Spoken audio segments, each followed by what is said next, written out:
अहिरावण की देवी पाताल भैरवी ने हनुमान जी के प्रणाम के बदले उन पर एक अत्यंत ही भयानक प्रहार कर दिया और इससे हनुमान जी कराहते हुए जमीन पर गिर पड़े। अहिरावण भी ठहाके मारकर उनका मजाक उड़ाते हुए कहने लगा, तुच्छ वानर, मैंने तुम्हारे पहरे में होते हुए भी तुम्हारे राम लक्ष्मण का अपहरण कर लिया। यह सुन जैसे ही हनुमान जी ने अपनी गदा से अहिरावण पर प्रहार किया, वैसे ही अहिरावण की रक्षा कर रही देवी पाताल भैरवी ने हनुमान जी पर एक और विनाशकारी प्रहार कर दिया। इस पर हनुमान जी ने क्रोधित होकर अपना रूप अत्यंत ही विकराल कर कुछ ऐसा किया कि अहिरावण की देवी पाताल भैरवी डर कर भागने लगी। दरअसल माया भ्रम और कपट की दुनिया में अहिरावण रावण तथा मेघनाथ से कई हजार गुना अधिक शक्तिशाली एवं प्रवीण था। अहिरावण को मारना संसार में किसी के लिए संभव नहीं था, क्योंकि उसके प्राण उसके शरीर में थे ही नहीं, और अगर कोई उसको मारने की मनसा से पाताल आ भी जाए तो मकरध्वज, जो एक अत्यंत ही शक्तिशाली वानर था, वही उसे मार डालता। पर अगर कोई मकरध्वज को भी हरा दे तो भी वह अहिरावण तक पहुंच ही नहीं सकता था, क्योंकि उसकी रक्षा उसकी तांत्रिक देवी पाताल भैरवी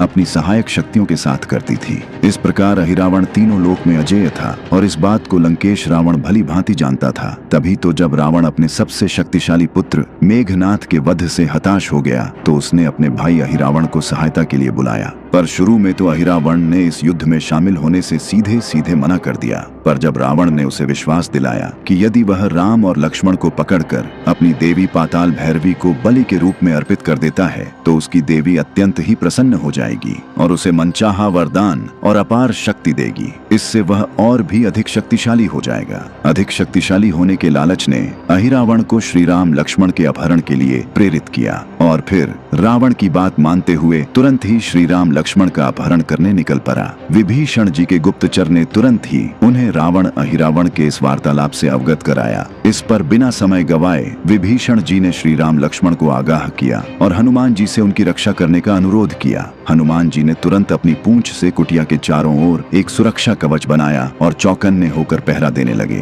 अहिरावण जैसे ही उस कुटिया के पास पहुंचा, उसने हनुमान जी को पहरा देते हुए देखा और फिर उसने कुछ ऐसा किया कि हनुमान जी की सारी शक्ति धरी की धरी रह गई। अहिरावण ने तुरंत अपनी माया का उपयोग करते हुए विभीषण जी का रूप धारण किया और हनुमान जी को चकमा देकर उस कवच को भेद दिया। जैसे ही उसने अंदर प्रवेश किया, सबसे पहले उसने श्री राम लक्ष्मण पर निद्रा मंत्र का प्रयोग कर उन्हें अचेत कर दिया और फिर अपनी मायावी शक्तियों से आसानी से उन्हें पाताल लोक ले जाकर अपनी देवी पाताल भैरवी के समक्ष रखकर बलि देने के लिए अर्धरात्रि होने की प्रतीक्षा करने लगा। अहिरावण को लग रहा था बस कुछ देर में ही वह अपनी देवी को बलि देगा और महाशक्तिशाली हो जाएगा, पर आगे कुछ ऐसा हुआ जिसकी कल्पना उसने सपने में भी नहीं की थी। असल में अहिरावण की देवी पाताल भैरवी, जिसे कई संस्करणों में महामाया या महाकाली के नाम से जाना जाता है, वो पाताल भैरवी 10 महाविद्याओं में से एक थी और भगवान शिव के उग्र रूप भैरव की शक्ति थी। पाताल लोक में देवी का यह रूप अत्यंत ही उग्र एवं नरबली को स्वीकार करने वाला था, जिससे अहिरावण आज तक शक्ति प्राप्त करता आया था।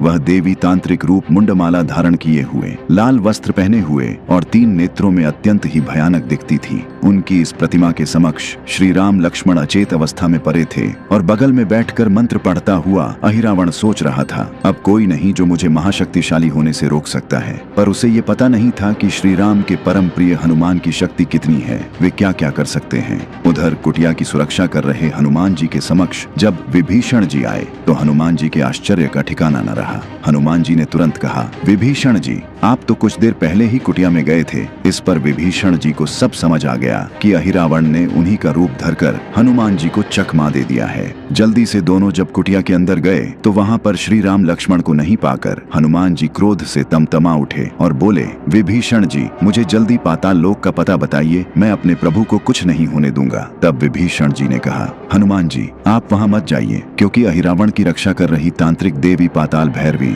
आपको अहिरावण के पास पहुंचने ही नहीं देगी और आप उनसे युद्ध में जीत नहीं पाएंगे, क्योंकि वो 10 महाविद्याओं में से एक भगवान शिव के उग्र रूप भैरव की शक्ति है। इस पर हनुमान जी ने कहा, आज स्वयं शिव भी आ जाए तो उनसे भी मैं युद्ध करके अपने प्रभु को बचाऊंगा। और तब विभीषण जी ने पाताल लोक जाने की युक्ति बताते हुए कहा, आपके पास अर्धरात्रि तक का ही समय है हनुमान जी। इतना सुनते ही हनुमान जी ने तुरंत ही श्री राम लक्ष्मण को बचाने के लिए पाताल लोक की ओर प्रस्थान किया। पाताल लोक के द्वार पर ही हनुमान जी का सामना एक शक्तिशाली वानर मकरध्वज से हुआ। हनुमान जी ने पहले तो मकर ध्वज से अंदर जाने देने की विनती की, पर जब वह नहीं माना और हनुमान जी को युद्ध के लिए ललकारने लगा तो हनुमान जी खुद को रोक नहीं पाए और फिर शुरू हुआ हनुमान जी और मकर ध्वज के बीच एक ऐसा भयानक युद्ध जिसने हनुमान जी से जुड़े एक ऐसे रहस्य से पर्दा हटाया जिसके बारे में हनुमान जी भी कुछ नहीं जानते थे। असल में मकर ध्वज से युद्ध करते हुए हनुमान जी को बड़ा ही आश्चर्य हो रहा था, क्योंकि मकर ध्वज का प्रत्येक प्रहार हनुमान जी के एकदम समकक्ष एवं सटीक था। काफी देर युद्ध होने के बाद भी जब कोई नहीं हारा तो हनुमान जी ने युद्ध रोककर उससे पूछा, वानर कौन हो तुम? इस पर मकर ध्वज ने कहा, मैं महाबली हनुमान का पुत्र मकर ध्वज हूँ और अहिरावण मेरे स्वामी हैं। तब हनुमान जी ने कहा, मैं ही हनुमान हूँ पर मेरा कोई पुत्र नहीं, तुम झूठ बोल रहे हो। इस पर मकर ध्वज ने कहा, मैं असल में आपके पसीने से तब उत्पन्न हुआ जब आपने लंका दहन कर समुद्र में आग बुझाई और आपके पसीने को एक मगरमच्छ ने पी लिया जिससे मेरा जन्म हुआ। इस पर हनुमान जी ने कहा, पुत्र मेरा अंदर जाना अत्यंत ही आवश्यक है, मुझे जाने दो। पर मकर ध्वज ने कहा, मैं भी आपकी ही तरह स्वामी भक्त हूँ, आपको मुझे परास्त करके ही जाना होगा। और फिर दोबारा शुरू हुआ हनुमान जी और मकर ध्वज के बीच एक और युद्ध। लेकिन इस बार मकर ध्वज अपने पिता से परास्त होने के लिए लड़ रहा था और कुछ ही देर में हनुमान जी ने मकर ध्वज को परास्त कर बंदी बना लिया और फिर बिना समय गवाए अंदर प्रवेश किया। हनुमान जी को लगा कि उन्होंने मकर ध्वज को हराकर अहिरावण तक पहुंचने का रास्ता साफ कर लिया है, पर उनकी यह गलतफहमी तुरंत ही दूर हो गई, क्योंकि अहिरावण के महल के पास पहुंचते ही उनके सामने अत्यंत ही विकराल रूप में कोई देवी आ गई और हनुमान जी का रास्ता रोककर खड़ी हो गई। हनुमान जी को लगा कि यह अहिरावण की देवी पाताल भैरवी है और इसलिए उन्होंने हाथ जोड़कर उनसे प्रार्थना किया कि माता मुझे अंदर जाने दो, मेरे प्रभु के प्राण संकट में हैं। और तभी उस देवी ने अपनी मायावी शक्ति से हनुमान जी पर प्रहार करना शुरू कर दिया। इस पर हनुमान जी ने जब अपनी गदा से प्रहार किया तो वह देवी 1 से 2 हो गई और दूसरे प्रहार में 2 से 3 हो गई। ऐसे ही हनुमान जी जितने प्रहार करते उस देवी की संख्या और उसका प्रहार बढ़ता जाता। इससे हनुमान जी अत्यंत ही परेशान हो गए और श्री राम का ध्यान करने लगे। असल में यह कोई देवी नहीं थी, यह तो अहिरावण की बस काल्पनिक माया थी, जिसका प्रयोग कर अहिरावण हनुमान जी का समय नष्ट कर रहा था ताकि हनुमान जी अर्धरात्रि तक उनके पास पहुंच न सके और वो श्री राम लक्ष्मण की बलि अपनी देवी पाताल भैरवी को देकर महाशक्तिशाली बन जाए। हनुमान जी ने जैसे ही श्री राम का ध्यान किया, अहिरावण की माया नष्ट हो गई और तब हनुमान जी आगे बढ़े, पर सफलता नहीं। एक संकट की ओर पाताल भैरवी रूपी संकट हनुमान जी का इंतजार कर रही थी। जैसे ही हनुमान जी सूक्ष्म रूप में देवी पाताल भैरवी के कक्ष में पहुंचे, उनकी आंखें नम हो गईं। उन्होंने देखा श्री राम लक्ष्मण अचेत अवस्था में पड़े हुए हैं और अहिरावण उनको बलि देने के लिए एक तांत्रिक यज्ञ कर रहा है और सामने देवी पाताल भैरवी की भयानक मूर्ति है। तभी अचानक हनुमान जी पर किसी ने एक भयानक कटार से प्रहार किया तो हनुमान जी ने खुद को संभाला और बोले, कौन हो तुम? इस पर कुछ जवाब तो नहीं मिला, पर बदले में मिला एक और प्रहार जो पहले से भी अधिक घातक था। असल में हनुमान जी के अंदर प्रवेश करने का पता देवी पाताल भैरवी को पहले ही चल चुका था और वो ये भी समझ चुकी थी कि हनुमान जी अहिरावण को मारने आए हैं, इसीलिए उन्होंने हनुमान जी पर प्रहार करना शुरू कर दिया था। पर अब हनुमान जी सतर्क थे और उन्हें पता था कि देवी पाताल भैरवी असल में भगवान शिव की ही शक्ति है और अगर ये चाहे तो पूरे संसार को एक क्षण में समाप्त कर सकती है। इसलिए वे देवी पाताल भैरवी पर कोई घातक प्रहार नहीं कर रहे थे, बस उनके प्रहार को रोक रहे थे। तभी देवी पाताल भैरवी ने अपनी शक्तियों से हनुमान जी को बंदी बना लिया और बोली,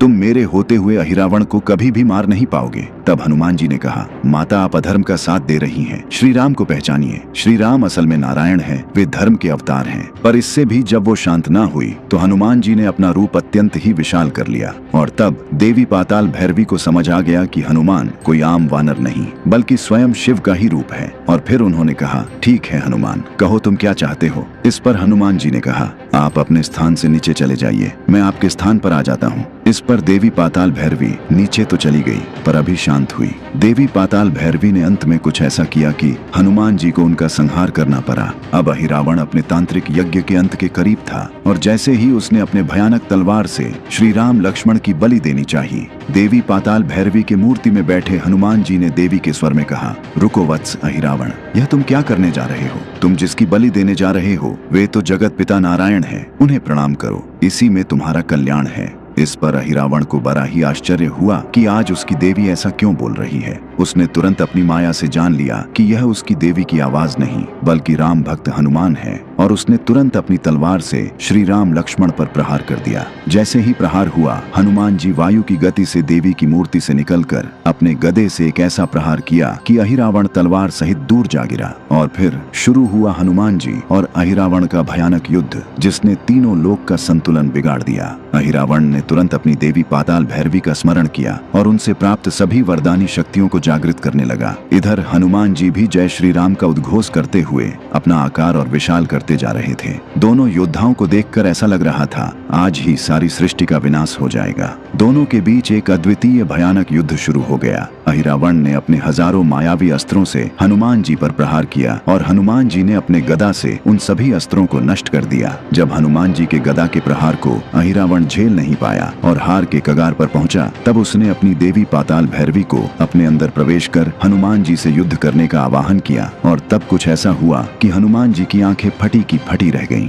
असल में जब से हनुमान जी का युद्ध अहिरावण के शरीर में उपस्थित देवी पाताल भैरवी से शुरू हुआ, तब से अहिरावण का प्रहार इतना घातक हो गया कि हनुमान जी भी उसे रोक नहीं पा रहे थे। और यहाँ तक कि अगर कोई प्रहार हनुमान जी करते तो उसका अहिरावण पर कोई असर ही नहीं पड़ रहा था, मानो उसके शरीर में आत्मा ही नहीं हो। हनुमान जी को इससे बड़ा ही आश्चर्य हुआ कि मेरे किसी भी प्रहार का अहिरावण पर कोई भी प्रभाव नहीं हो रहा है। और तब जैसे ही हनुमान जी ने श्री राम का ध्यान किया, वैसे ही उन्हें अहिरावण के आत्मा का वो रहस्य पता चला जिसे जाने बिना अहिरावण का अंत असंभव था। असल में अहिरावण की प्राण शक्ति उसके शरीर में थी ही नहीं, बल्कि पाताल लोक के 5 अलग अलग दिशाओं में जल रहे 5 तेल के दीपकों में समाहित थी। और देवी पाताल भैरवी द्वारा अहिरावण को यह वरदान मिला था कि उसे केवल तभी मारा जा सकता है जब इन 5 दीपकों को एक ही क्षण में बुझा दिया जाए। और तब हनुमान जी ने अपना रूप विशाल किया और देखते ही देखते उनके 5 शीश प्रकट हो गए। उन 5 दीपकों की ओर एक एक शीश और एक तीव्र गर्जना के साथ हनुमान जी के 5 मुख से हवा की एक ऐसी लहर निकली